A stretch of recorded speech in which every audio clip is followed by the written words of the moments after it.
number of two-year graduates. Places like the community of Troy, where about 75% of the kids don't go on to higher education. I think statewide the average is about 50%. We graduate about 7,000 students a year across Montana, so that means about 3,500 aren't going on to get the basic skills that society needs. And what are your thoughts about what we can do about it? Great question. The Montana is, I mentioned earlier some of these myths we live with. One of the myths is how wonderful we are as a state and as parents to our kids. Well, it's not what the statistics show. It's just not. Now, does that mean we aren't good parents? Hell, I don't know. I don't know. I don't know. I don't know what it means. But I do know that Montana ranks at the bottom in number of children who receive inoculation for major childhood disease. At the bottom. At the bottom. Mississippi second to the bottom, right? Now, education's been my passion. So very quickly, let me say this. Over here, across the Clark Fork River, Lawrence on the campus. The top students are better than they've ever been, and there are more of them. And every teacher, Harry, every teacher will tell you that. And they are smarter than we are. I mean, they're really good. The middle kids are worse than they ever were and are filling up that huge surplus of poor kids at the bottom of our student body.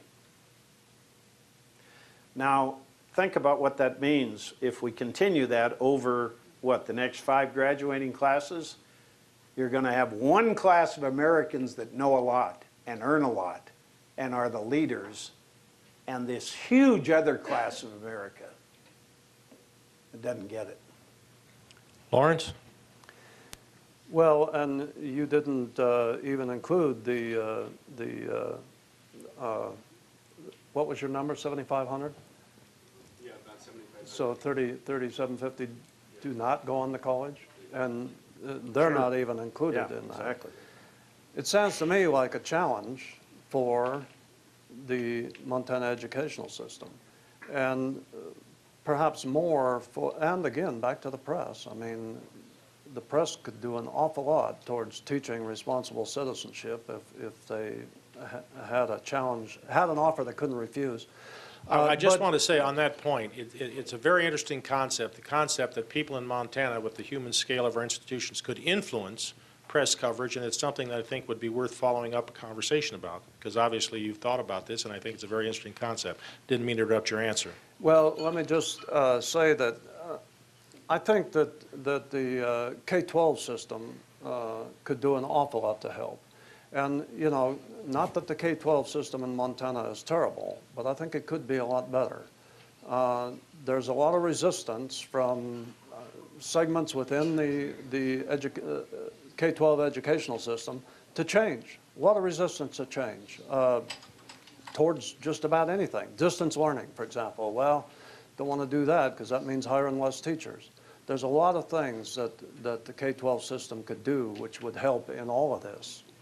Sir. I'd like to bring up and ask you to comment on the evolution in Montana's gun culture. When we first came here, my wife and I, about 40 years ago, we had people like Mansfield who could talk about that and bring people together. Now, we have Gary Marbut, we have an increase in extremism. Up the Bitterroot, we have people parading around with their guns. We have laws passed in the last legislative session that is encouraging people not to call the police, but to approach anybody who they think might be threatening and point out, I have a gun, intimidating, in other words. That's one side of it. And to the rest of the country, Montana looks like an extreme gun gone wild kind of place. But there's another side too. There are a lot of people in this state, for example, who are most upset about guns in the national park, or upset about the return of the militias, or all of the things that are going on. Those people have mostly been quiet, but they won't be, I think. They're beginning to speak out. And the big thing is this division that is becoming more extreme. How are we going to get out of that? Where are we going? Lawrence, you want to take that on for openers? Nice, Well, easy question. That's a tough one. There are a few activists around the state, Gary Marvin being one of them, but there are others, who are just driven. I mean, it's almost a religious thing with them. And Gary Marvett and several others came to the I was chairman of the Judiciary Committee. Well, I was on Judiciary Committee my whole time in the legislature, and that's where all these kinds of bills came, the gun-type bills. So, you know, I got to meet a lot of, is Gary here? I got to meet a lot of wackos, I really did. And I will say this about Gary, that Brian, you will probably shake his hand for this. You know, earlier I talked about trying to amend we had that little discussion about trying to amend the clean and healthful stuff. Gary Marvett actually was an opponent to my bill. So you should shake his hand. It was actually because he doesn't want anybody messing with the Constitution under any circumstances for anything, because, you know, he's afraid that there'll be a runaway. I don't know. I mean, I'm disturbed about that. My representative, actually, in the last legislative session brought up a bill that I thought you were going to talk about, which I can't remember exactly what it was, something about if you manufacture ammunition, was it, or guns? Guns or ammunition, the state of Montana are exempt from federal law. Yeah, something like that. And, you know, I mean, the whole reason for that was to prompt a lawsuit in federal court. Well, you know, I mean, I spent enough time on Judiciary Committee not to have time for that kind of stuff, because we got too many other important things to worry about. By the way, current Senator John Esp, who's the guy that replaced me, is challenging that guy in the primary in Park and Sweetgrass County, just for whatever that's worth. I don't know how you do that. I mean, we do have a very strong gun tradition in this state, going back to hunting, I think, a lot more than self-protection. But I think it really goes back to what we've talked about quite a bit here tonight, and that is this just vitriolic attitude that people have toward each other. And yeah, okay, let's bring out the gun. I mean, I don't know how you affect that directly. Maybe, Pat, you've got a better idea. Well, I don't know if it's any better. Lawrence, to the dismay of probably many of the people in this room, and my constituency in Missoula, to their dismay, I had a 100% voting record for 18 years with the NRA. Well, so did I. Not for that long, but I did, I too. didn't know I had it. They gave me an award or something. I said, what the hell is this for? They said, well, you're the only guy, you got 100%. Okay. My thing was this. I mean, just quickly to defend that. I used to have to defend it. I don't think putting people's name on a list will stop crime. I just don't think it has anything to do with it. And I knew a lot of big city members of Congress who didn't want to face crime. They didn't want to improve Head Start. They didn't want to have more police on the streets. They didn't want to do the kind of thing, but they would vote for gun control and then walk away and say, well, there, I took care of my crime problem. No, they didn't. Hell, we've got gun control till hell won't have it, and we got crime till hell won't have it. And both are going up exponentially.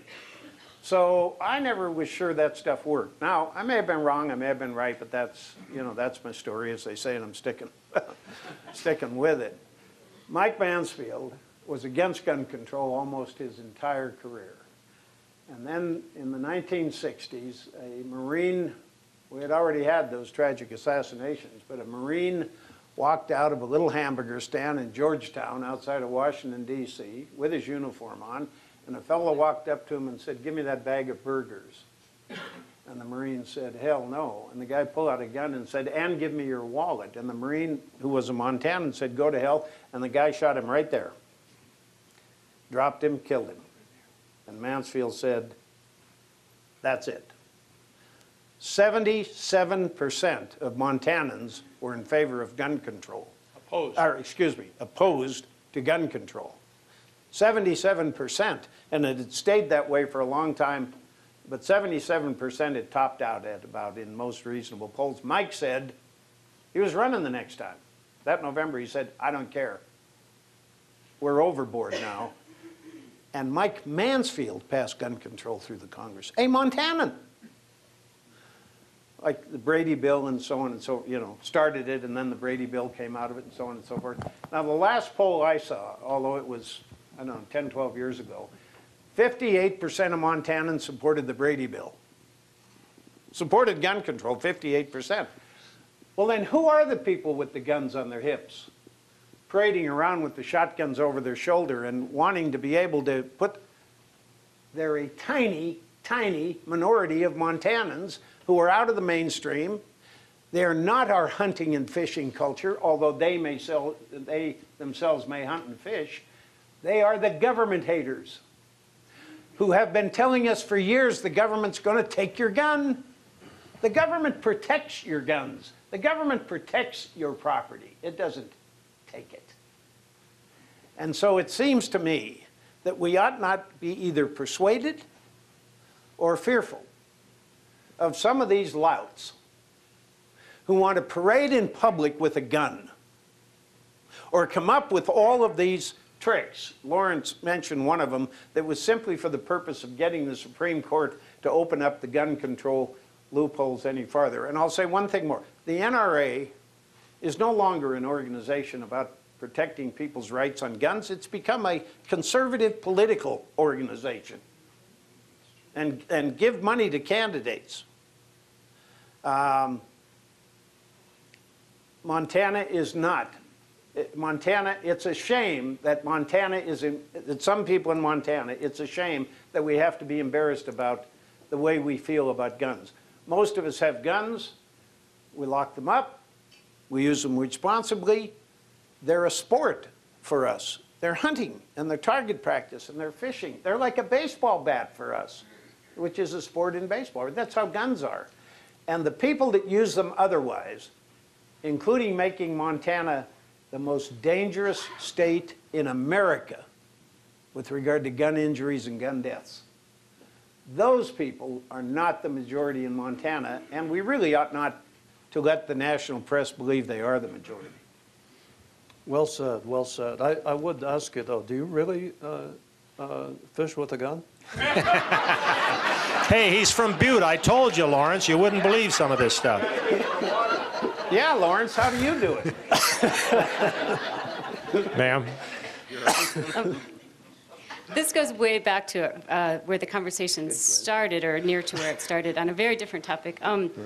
You mentioned, Lawrence, that what's underneath the ground and talking about extractive industries. And I wonder, as we're looking towards the 21st century, if the conversation in the rural areas is moving more towards what's above the ground and the renewable energies and solar and wind and what Montana has such a wealth of. And are people starting to think of that as being part of our resource instead of the natural resources under but above?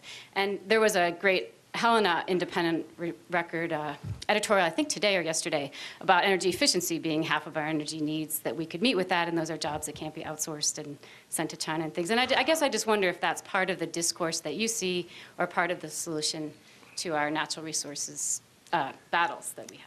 Well, I certainly see it as part of the solution. I think I mentioned that. If I didn't, I meant to. I think, we've got tremendous wind resource in this state. We've got a sun resource. We've got biomass resource. We should be going after all of that. But I'll tell you, it comes back to the NIMBY thing. I mean, in Sweetgrass County now, we've got 2 different wind projects that are in the works. Parts of, I'm not up to speed on exactly where they're at, but parts of their permit applications have been approved by the state and by the county commissioners and whatever. And we've got an awful lot of people who say, we don't want those damn wind turbines up there. They look ugly, and then we're not going to be able to see the crazy mountains. I mean, so that's theoretically environmentally friendly. I mean, I don't think you can run our electrical grid off of wind energy. You've got to have a backup when the wind's not blowing, but it can sure be a significant part of it. But we get back to the NIMBY thing. And that's something that, I mean, I don't understand. I don't know, maybe it's selfish. I guess it is kind of selfish. But